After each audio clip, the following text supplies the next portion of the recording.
Hey everyone, let's jump right into this explainer. We are living in a pretty wild moment right now where classrooms and lecture halls are going through an absolutely stunning transformation. The lightning-fast integration of generative AI has sparked what is arguably the single most important debate in modern education. I mean, is AI a tool that's going to launch us into this unprecedented era of learning, or is it a fundamental threat poised to just totally replace our human capacity for critical thinking?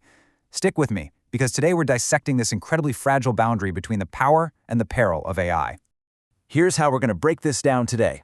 First, we'll look at the AI revolution in education, followed by the massive advantages of assisted learning. Then, we'll tackle the risks of cognitive dependence and the impact on academic integrity. We'll wrap things up by analyzing the fundamental ethical principles we need, and finally, how to treat AI as a partner, not a substitute. All right, part one, the AI revolution in education. And let's be real, artificial intelligence is definitely not just some futuristic sci-fi concept anymore. It is a present reality, and it's heavily impacting exactly how we learn today. There's this really crucial insight from Marilan Pirtia, the rector of the Western University of Timisoara, drawn from university studies. It basically lays out the stakes perfectly. He points out that if our education system only tests memory and the mechanical reproduction of facts, then AI is inevitably going to replace learning altogether. Why? Because, frankly, it does it faster and better than we do. But if evaluation actually demands critical reflection and strong argumentation, then AI becomes a partner. The stakes here are literally how we design learning itself. And you know, lawmakers are definitely paying attention to these stakes. The new European framework, the AI Act, which fully kicks in by 2026, has officially classified education as a high-risk domain anytime AI influences evaluations or access to educational opportunities. That legal classification isn't just bureaucratic red tape either. It mandates strict, transparent human control over any AI system used in schools, which just goes to show you the sheer gravity of this situation. Moving into part two, the advantages of assisted learning.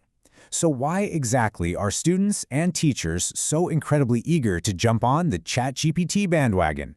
Well, according to recent research, including an ethical analysis from Western Michigan University, these tools offer resources that are honestly kind of mind-blowing. Imagine having a personal tutor available 24/7. ChatGPT can help structure complex ideas, edit essays, and pull instant answers from colossal databases. On top of that, it can whip up study guides perfectly tailored to a student's specific level, complete with customized practice questions. That is a level of hyper-personalization that traditional schooling just cannot physically provide. But here is where we really need to compare the pros and cons directly. On one hand, you've got this massive advantage of efficiency, getting instant, personalized study materials that help decode tricky concepts. But on the flip side, we run into a major academic risk that pops up all over the analytical data: over-reliance and cognitive dependence. Put simply, this incredible efficiency can totally sabotage our own brains if we just let the AI do all the heavy lifting for us. And that brings us right to part three, the risks of cognitive dependence. We can clearly see the speed and the efficiency, but what is the actual toll on our own cognition? Just look at some recent surveys from Romanian universities. The numbers are a bit of a wake-up call. Already, 1 in 5 students, so 20%, admit that they find it harder to solve problems without the help of AI. That's a massive red flag for cognitive dependence. Beyond that, 66% of them are worried that AI is turning their learning into a superficial process, totally replacing deep critical thought. And teachers? 75% of them share that exact same fear, worrying that students' fundamental skills are simply going to atrophy. And these academic risks don't just stop at a bad grade on an essay. They spill over into the real world with some pretty severe consequences. Our source from Western Michigan University points to a terrifying example involving nursing students. Generative systems are prone to hallucinations, spitting out information that sounds completely convincing but is medically and factually dead wrong. If a future nurse relies on an AI error instead of verified evidence-based practice, actual patient safety is on the line. It is a really stark reminder that AI does not hold the absolute truth. Part 4. Impact on academic integrity.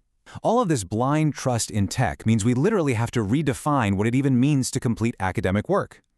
We are looking at a few massive hurdles here. First off, using AI secretly to generate assignments opens up a huge potential for plagiarism, totally bypassing any real personal effort. Then, there's that problem we just touched on, treating a probabilistic model, which is basically just a very smart autocomplete guessing the next word, as an infallible source of truth. But maybe the most insidious risk, which is highlighted in the ICDL educational guidelines, is how this amplifies socioeconomic inequalities. Without clear policies, urban students with great tech access are going to pull ahead rapidly, while rural students without that infrastructure fall dramatically behind. So, you really have to ask this essential question, one that schools everywhere are scrambling to solve right now. How on earth do we protect critical thinking when you can get a generative answer in 2 seconds? A total ban just doesn't work. People will just use it in secret. So how do we adapt and integrate this tech without sabotaging our own minds? That leads us into part 5, fundamental ethical principles. This is basically the compass we need to navigate this whole complex landscape safely. When you analyze the ethical principles students and schools need to apply, like the ones laid out in the ICDL Practical Guide, it really comes down to 6 main pillars. First, human responsibility and transparency mean we've got to be honest about when we're using AI. Equity ensures every student actually gets access to it. Data protection is huge. We cannot be feeding sensitive personal info into these apps. Then there's academic integrity, reminding students that you just can't outsource your intellectual autonomy to an algorithm. Ultimately, putting in authentic effort and critically verifying every single result are non-negotiable responsibilities for the learner, along with constantly monitoring the impact this tech is having. And for teachers, human responsibility is just as strictly defined. Under the European AI Act, there is zero room for interpretation. Educators cannot just hand pedagogical decisions over to an algorithm. They are legally required to analyze every AI-generated result, step in immediately to correct errors or biases, and explain exactly how the evaluation process works to their students. No matter what the tech recommends, the absolute final say and grading power has to stay firmly in the hands of the teacher.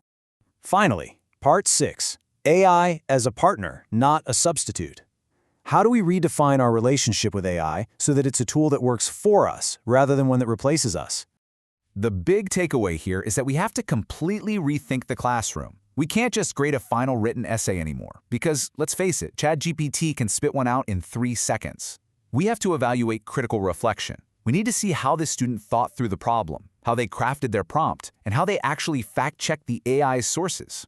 This means actively teaching students AI literacy so they can spot bias and hallucinations. And we shouldn't just force AI into classrooms just for the sake of being innovative. It needs to be integrated gradually, strictly driven by actual curriculum needs, all while keeping user data totally secure. It all boils down to this one really powerful thesis from the ICDL guidelines. Technology does not replace the role of the teacher, but extends it. And that goes for students, too. AI should be viewed as kind of an intellectual exoskeleton. It's amazing for analyzing massive data sets or creating personalized practice, but the mind that actually makes the decisions, that feels empathy, and that thinks critically, that has to remain purely human. Pandora's box is wide open, folks, and generative AI is not leaving our schools anytime soon. So I want to leave you with this final thought. As AI cements itself as a permanent partner in our education, how are you going to adapt your own learning habits to protect your critical thinking? The ball is entirely in your court on how you choose to use this incredible power. Thanks so much for hanging out for this explainer. Keep thinking critically, and I'll catch you next time.